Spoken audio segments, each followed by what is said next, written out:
Talagang nagulat ako dahil bakit ang nangyari sa bahay na parang helicopter ang bahay eh. Napakahirap talaga. Yan po mga ka-LT. Ibahagi ko lang sa inyo yung nangyari sa akin kagabi. Akala ko katapusan ko na.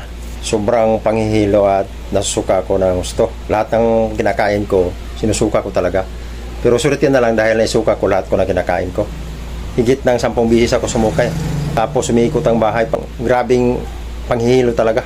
Hindi ako makatayo, hindi ako makakilos. Talagang sobrang panghihilo. Tapos mga 20 seconds ang panghihilo. Pagkatapos ng 20 seconds, magsusuka naman ako.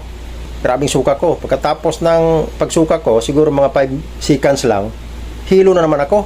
Hindi nagtaka yung misis ko. Anong nangyari sa'yo? Pagkatapos lang namin talaga maghapunan, pagkatapos kong lumunok sa lahat ng kinakain ko at uminom ako ng kalating baso ng cinnamon at glove tea, talagang nagulat ako dahil bakit ang nangyari sa bahay na parang helicopter ang bahay eh. Mabing hilo yun kasi pag hindi ako mawak, matumba ako. Talagang kapit ako ng kapit dito sa table namin kasi pag hindi ako kumapit, talagang para akong matapon sa sobrang lakas. Napakahirap talaga. Sabi ni miss ko, ano nangyari sa'yo? Naisip ko na agad na napuisyon ko ng pagkain dahil walang ibang dahilan eh. Nung sinabi ko napuisyon ako ng pagkain, sabi ni miss, ano kinakain mo? Magkasabay lang tayo kumain. Kung nung ikalawang suka ko na, tinawag ko ng apo ko. Nakita ng apo ko na sumusuka ko ng gusto. Sabi sa'yo, ano nangyari? Sabi ko, basta manalangin ka lang. Tapos sinabihan ko misis ko, tumawag ka na ng rescue kasi hindi ko kaya. So tamang-tama din dumating si Brad Josie Fernandez at yung kasama na si Brad Joel. Lambot na ako sa suka-suka. Ikaapat ko na suka yun, dumating sila. Tapos yun, nabigyan ako ng first aid nila. So naka-recover ako. Ang dahilan yan, ito. Pakita ko sa inyo. Tumitikim ako nitong produktong ito. Pagkatapos namin kumain ng misis ko, binigay kasi ito sa kapatid ng misis galing sa China. Tapos binuksan ko maliit lang.